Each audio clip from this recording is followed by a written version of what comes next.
Alright y'all, so we're here with another video today. Obviously, I'm sitting down on my, this is a futon. If you didn't know what this is not a couch, okay? But anyway, on my laptop here, pretty much I'm about to give you a full breakdown of hypertrophy training because obviously I like to lift. I'll put a clip of me doing some type of lift up here, but I just think a lot of people have a lot of misconceptions and they're not really sure what to do in terms of lifting. So that's why I'm here today, and that's why my laptop's here today, because I wrote a whole essay on how to lift. So I got 8 key things. So 8 key things I'm gonna go over. Number 1 is weekly sets and reps. Number 2 is training intensity. Number 3 is exercise selection. Whoa, I don't even know what's going on. Number 4 is form. Number 5 is training splits. Number 6 is accessories. Number 7 is recovery nutrition. And number 8 is track progress. Ignore that long pause. But anyway, go through all of these, just give y'all some tips and tidbits based off what I've learned.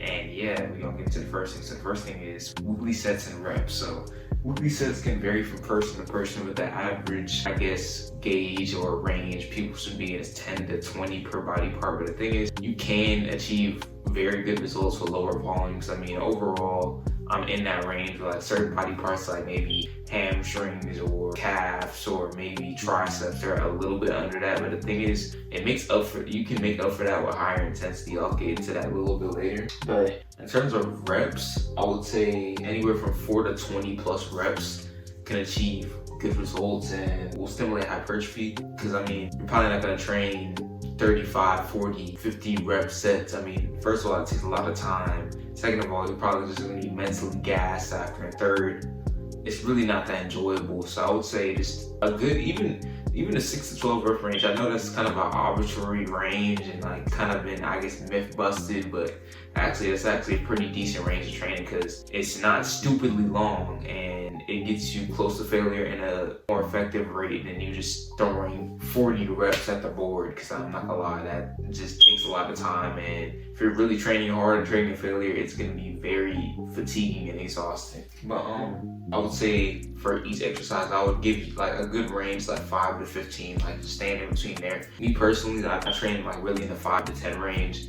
Most of them like 6 to 10-ish. I like training in lower rep range, just me personally. Higher weight and lower sets, that's just me personally. But if you want to train at the 15, maybe even 20 rep range, and you can stick with that and be consistent with that, kudos to you, you should do that.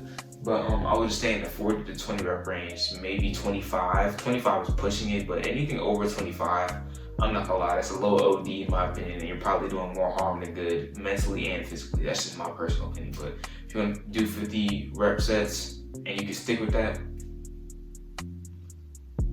I don't know what to tell you.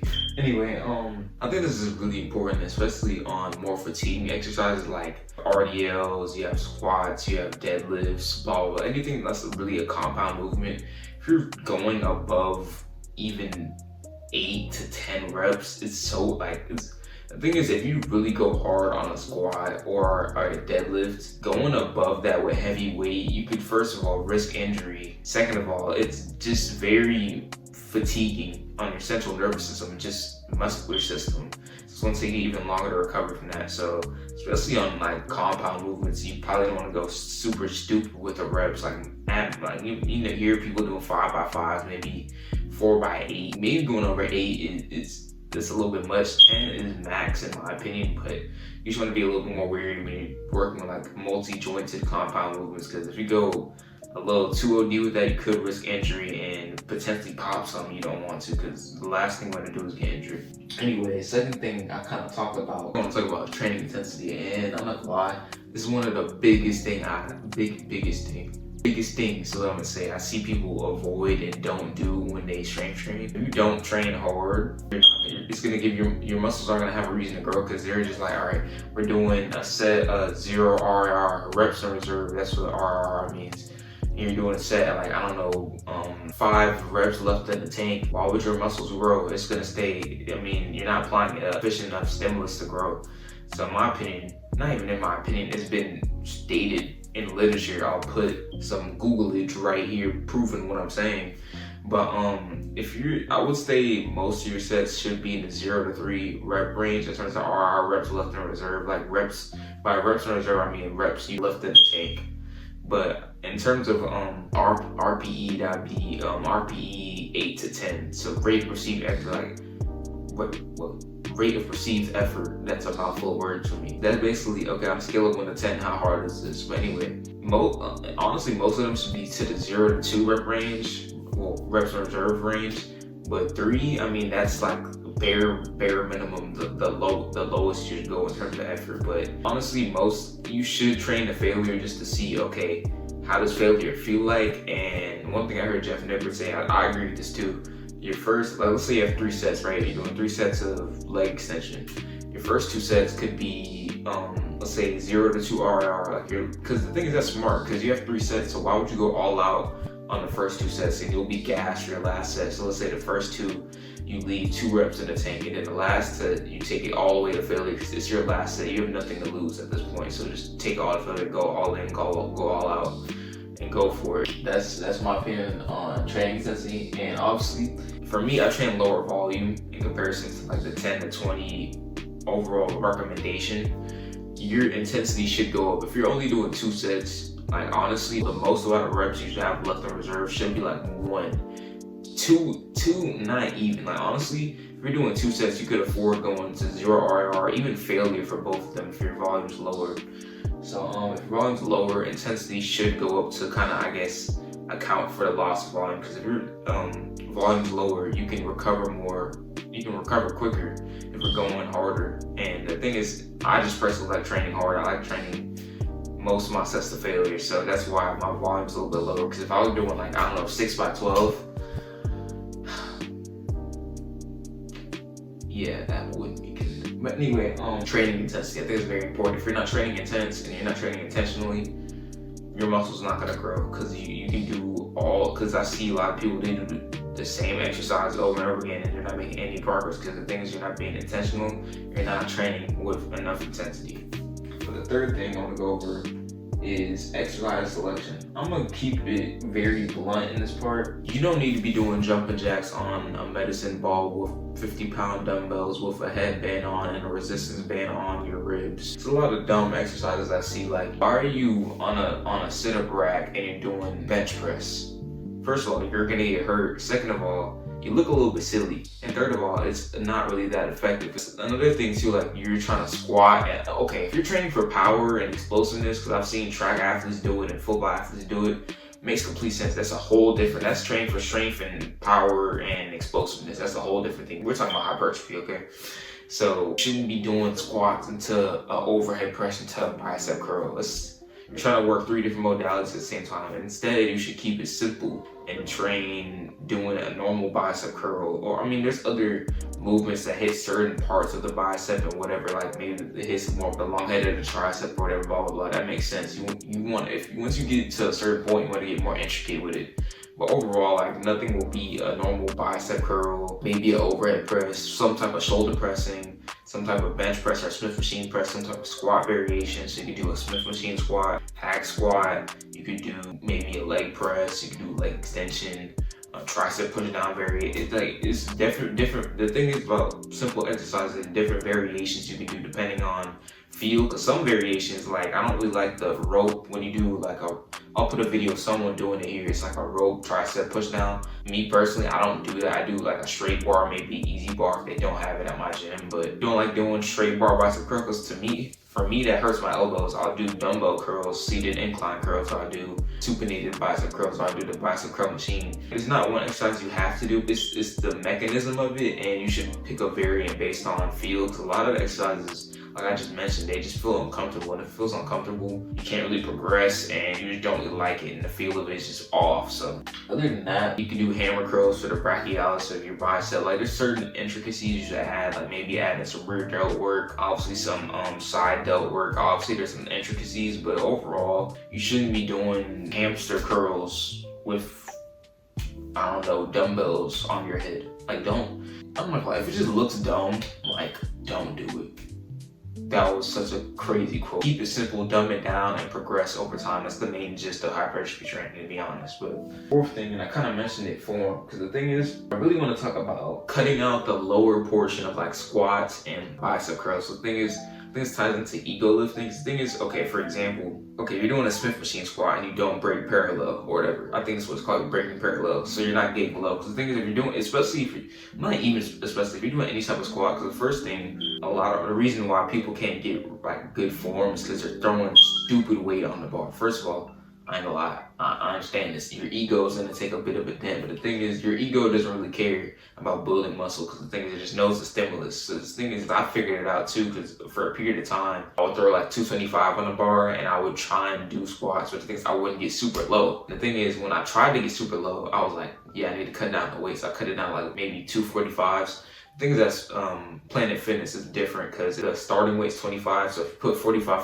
is 115 on the bar, not 135. Anyway, I put it to like, let's say 115. I was like, bro, like I'm doing way less weight, but I'm getting way more out of it. Because first of all, it helps with energy. Well, I mean, yeah, lifting probably gives you energy after.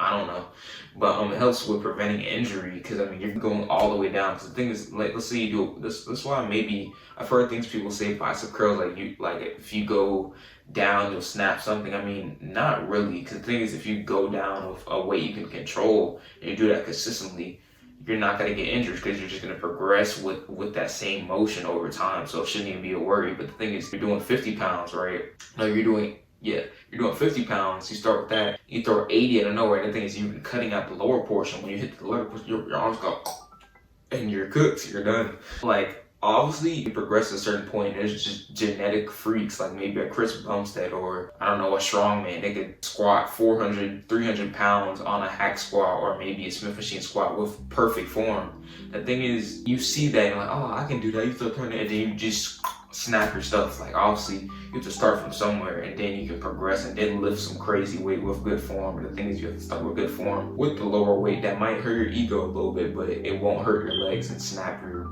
I don't know, your biceps, I don't know. But get full, well, you can gain muscle doing partials. I mean, I saw a video of Jeff Nibbard explaining that too. But I personally like full range of motion. I just like that, so you control the negative and then come back up, control the negative, blah blah blah, and yeah, lift the weights.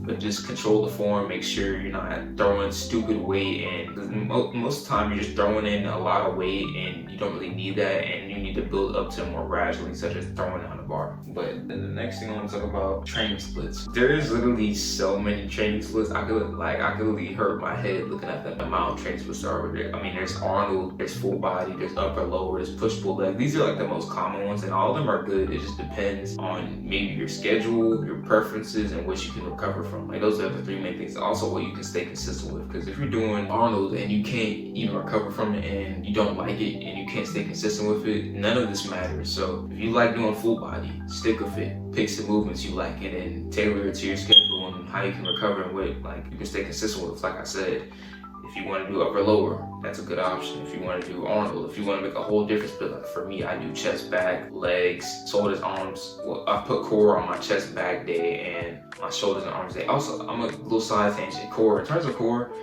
please stop doing these circuit workouts and mountain climbers and rotating 360 planks. Like, all you need is a ab crunch variation and you need some type of leg raise variation. So this could be hanging leg raises. I'm not gonna lie, I haven't gotten to the point of being able to do that yet, but I will eventually. So if you can't do that, you can do, it's like a seated leg press. I'll put a video of me doing it right here so you know what I'm talking about. But you do a seated leg press that works more with your lower abs, and then your ab crunch works more your upper mid abs. So if you do an ab crunch variation, you can do it with a cable. Yeah, I do the cable variation too. I do that, or you can do it with like a cable attachment maybe. That works fine. But you could pick, like for me, I do 2 sets of ab crunches. I superset that with leg raises. I just do 2 sets of each, and then I do one. These are all the failures since 2 sets. So I do 2 sets of that, and then go straight into the next one. Just superset that till the superset's over. So for me, that's 8 sets a week of abs. So that's 4 that one day. Then I do legs, rest, and then I do shoulders and arms with core. So that's how I split it up personally. You can do that too. It's very simple. You just need 1 ab crunch variation, 1 leg raise variation, and you're pretty good. Anyways, for the training splits, don't overwhelm yourself with the amount of training splits. Just pick one that you like, and over time you might do one and it's going well, and then you just figure out, maybe this isn't for me, then you change from there. But overall, the training split isn't the biggest thing. I think the biggest thing in terms of lifting is your training intensity and your consistency, and all of that will will sum up to progressive overload. So the main thing we want to achieve is progressive overload over an extended period of time. So it gives the muscles a reason to grow. Oh my gosh, gives a reason for your muscles to grow. I'm so sorry for whatever that was. Anyway, also in terms of days you train, I would say stay between 3 to 6 times a week. I would say three days is a good place to start, but for me, I train 5 days a week in the gym. I'll say the sweet spot's like 4 to 6. Like, I think that's pretty good for the average person. But if you're a little bit more, maybe you're just getting started in the gym and you can slowly progress to training more, I would start even 2 days. Honestly, any type of lifting, if you're training with intention, and all you can do at that point in time is 2 days. Because the thing is, you don't want to throw everything at the ceiling fan. Because the thing is, if you throw everything at the ceiling fan, it's going to be a little bit overwhelming. It's going to be hard to be consistent with. So you have to start with 2 days and then go to 3 days and 4 days. And then you figure out, okay, I like doing 5 days and that's just my sweet spot. Let's say you run 2 and that's good to recover from your running and your lifting. Like me. Like, by all means, just slowly build up. Because I would rather you slowly build up than just throw everything at you and then you get injured or you feel overwhelmed and then you just stop altogether. But anyway, that's what I had to say about training. Was just keep it simple and pick something that works for you. But 16, accessories. Now the main accessories, I'm gonna actually get this to show you how it looks, but hold on.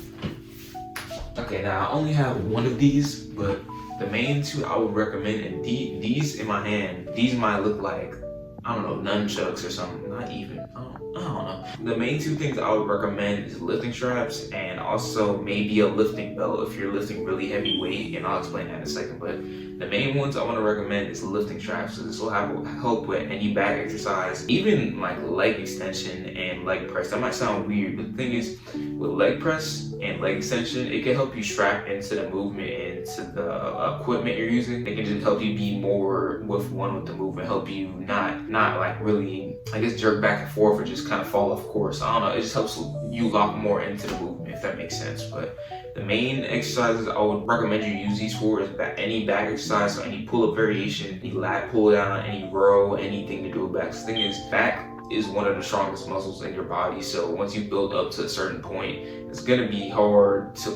pretty hard on your forearms to pull that weight with no strap. So the thing is, the strap focuses more of the weight on your back and not your forearms. So you're actually pulling it with your back. So other than that, other exercises I recommend you use these with is RDLs, any deadlift variation. Maybe if you're doing Bulgarian split squats, I use these on Bulgarian split squats for me personally, just so I can lock more, like focus the intent more on my legs, me carrying the weights, things I'm carrying, like for me personally, 50-pound dumbbells. So for me, that would probably like weigh on my forearms a little bit. So it just helps me focus more on my legs, the muscle I'm actually targeting. But maybe you can use these on bicep curls. But the main ones you want to focus on is all back movements and some lower body movements. That's where I would recommend these. But the lifting belt, that's just one to protect your back and help you brace your core more, especially if you're doing heavy squats or heavy deadlifts or even heavy RDLs. Like, it can help you brace your core and just reduce risk of injury. I don't really use it, but that's just kind of what I know about it based off what I've seen and learned. But these are also very cheap. You can get up on Amazon. I think I'll put a link of them where I got them on Amazon in the description if y'all want that. But the main one I want y'all to like look into if you're taking lifting, some serious lifting straps, this is definitely a 10 out of 10 would recommend. 7th thing I want to go over is recovery and nutrition. And recovery, nutrition, and lifting, and just any form of training, they go hand in hand. Because if your nutrition is off, if you're not getting enough calories in, especially if you're trying to lean bulk or even cut down, if that's not in check, the results are not going to get facilitated. The main thing I want to get at is performance. Because the thing is, if you don't eat enough, well, kind of like, okay, I'll go into protein. Because obviously people, if you think about lifting, you just think about protein. Like, protein is important, but you don't need as much as you think. So in terms of protein, I recommend 0.8 to 1 gram per pound of body weight, really leaning more towards 0.8. Like, you don't need OD amounts of protein. If you just generally like eating higher protein and that's how you like to set up your diet, cool. This protein won't harm you, won't do any extra harm if you eat more than the 0.8 to 1 gram per gram of protein recommendation I'm giving. But yeah, I mean, protein's important, but also, I mean, carbs are important and fats are important too, because carbs are going to facilitate the energy for your training system to help you recover after you're done training, especially if you're running on top of that. That's obviously even more important if you're adding lifting on top of running. The healthy fats is good for overall health and, heart health, blah, blah, blah. It's a whole different multitude of benefits for eating healthy fats. fast. And honestly, it just tastes good, so it adds to that. And it helps, honestly, when you're bulking, you should add more fats first because it just makes it easier to get calories down. But also, yeah, if your nutrition is off, you just won't be able to recover as quickly or as efficiently as if your nutrition was on point. And I mean, if you don't believe me, try it. Well, don't try that, because I'm trying to tell you not to do that so you don't have to deal with the repercussions. But just trust me. If you don't trust me, I'll put some Googlage right here.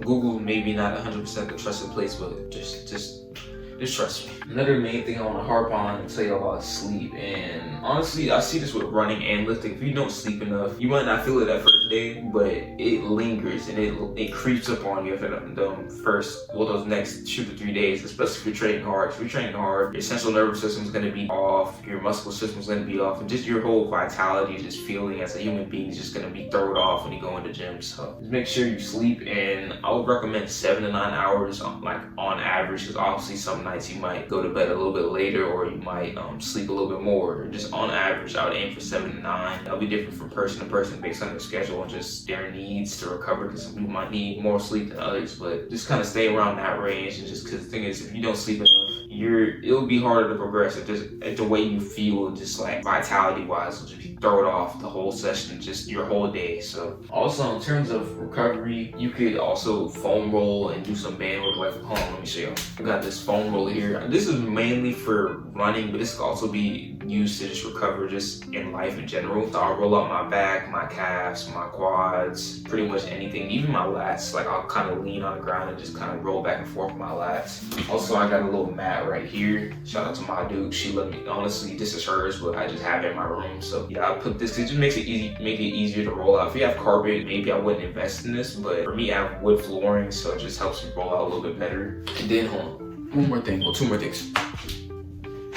So I've got a medicine ball. You can also look into a lacrosse ball or even a golf ball. It just helps you roll up the bottoms of your feet. This is more important for running. Maybe I should make a whole video on running. If y'all want that, let me know. I think it could be good for lifting, just if you walk around a lot, or just if your feet get tight, because a lot of people are sitting at a desk all day. Let's say you just came from school. You're probably just sitting at a desk the whole day. So just rolling at your feet just kind of gives you more muscle activation, just releases some tension in your feet. Then band work, it just helps, kind of the same thing, just relieves tension, just loosens things up a little bit. So yeah, band, lacrosse ball, or medicine ball, I would look into these two if you want to take it further. Also some Epsom salt baths. I mean, I heard about this in terms of basketball, but also I took one. I didn't really tell the difference, so maybe you can just disregard this, but it's just kind of relaxing, just kind of eases your mind in terms of the mental aspect. That's kind of what I got from it. But I believe it helps with soreness and just overall tension and just tightness you might have from lifting, or just life in general, or just stress you have. So yeah, well, this isn't lacrosse ball, medicine ball, and band. You could also look into that, take it a step further. But also, since we're in the part talking about nutrition, but also recovery too, I want to mention a few supplements I think I would recommend in terms of lifting. It's not that many. You don't need to be taking every supplement under the sun. It could be just 2 to maybe 1, maybe none. But I mean, these are worth considering, especially this first one, creatine. I mean, I'm pretty sure everyone's heard about this if you lift, and you should use this if you lift. Personally, in my opinion, it's been so many studies that back this. Is honestly one of the most studied supplements I've heard of. But it increases the levels of ATP in your body, which then shuttles to your muscles. Well, overall, it boosts athletic performance, and it gives your body the ability to progress more. The main thing it helps you do is just add more weight, add more reps, without you injecting SARMs or taking steroids, anything OD. But the main thing it helps you do is progress over time. Also, I believe it crosses the blood-brain barrier. It can also help with cognitive function as well. So that's pretty cool. That's a plus. But creatine, you can add it. For me, right now, I add it to my oatmeal. You can add it to yogurt. I think you can dry scoop it too.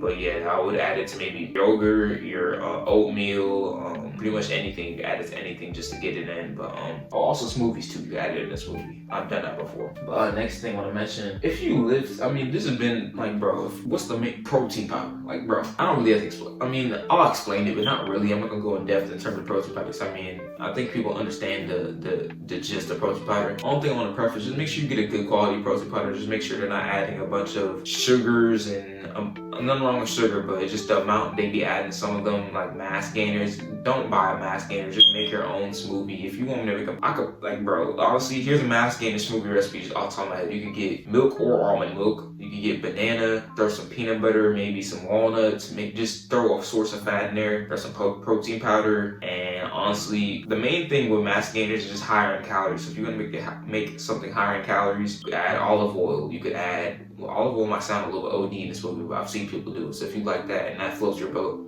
do that. You can add walnuts, pumpkin seeds, peanut butter. You can, now dates are a big one. Dates are a big source of calories. Also good source of carbs too. So you can throw some dates in there, throw some honey. Just like fat dense stuff and dates.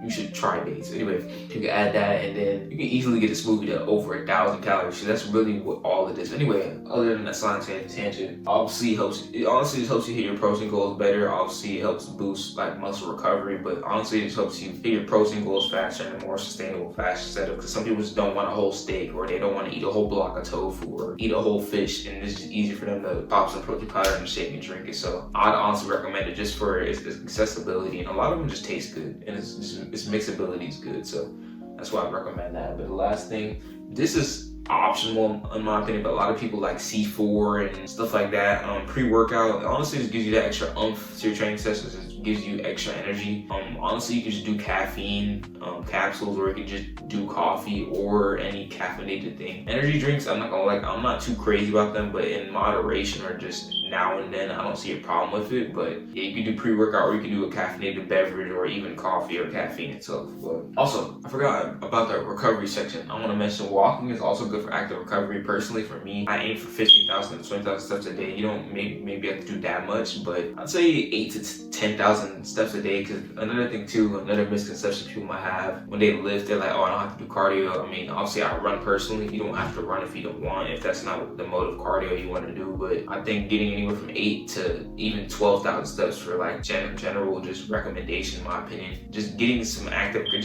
movement in. I think you can never have enough movement, and just getting out there and just walking around and just flushing stuff out, and just honestly it's good for the mind as well, and just getting new ideas.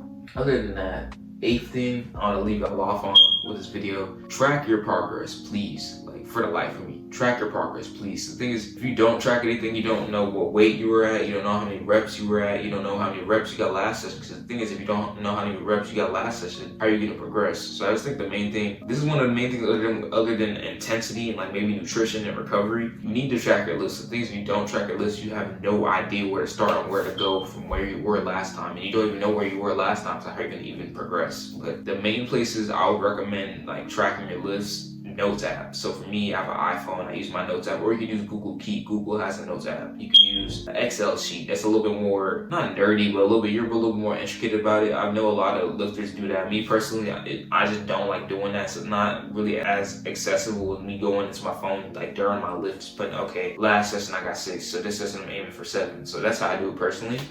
Or you could even go to an app that tracks it for you. That's pretty cool. Or you could go old school and just get a notebook and just write it down. Now, I do that personally if I'm in like the track locker room. I'm in the track locker room. I go to the track weight room. We lift. I use a notebook because it's a phone policy, so I just use my notebook. But you can even use a notebook. I know a lot of lifters do that. Like Russell Orhe, I see he uses a notebook. Luke Hopkins, he uses a notebook from what I know. So just track the list, please. The thing is, if you don't, you can't really achieve progressive overload. But that was my master class on lifting, just based off of what I learned, and just because things I hear a lot of myths about lifting. People talk about, oh, you need to eat protein every 2 to 3 hours. You could, I mean, not necessarily. I think the main thing is it's simple. It's not easy at all. But the thing is, it's just you have to be patient. And you have to be consistent, and you'll see results over time. But a little bit of a different video. I think I'm gonna do another one on running, or maybe nutrition, a master class on nutrition, I guess. But that was the video talking about just a full breakdown on hypertrophy trading. I hope y'all enjoyed that, and I'm gonna see y'all next time.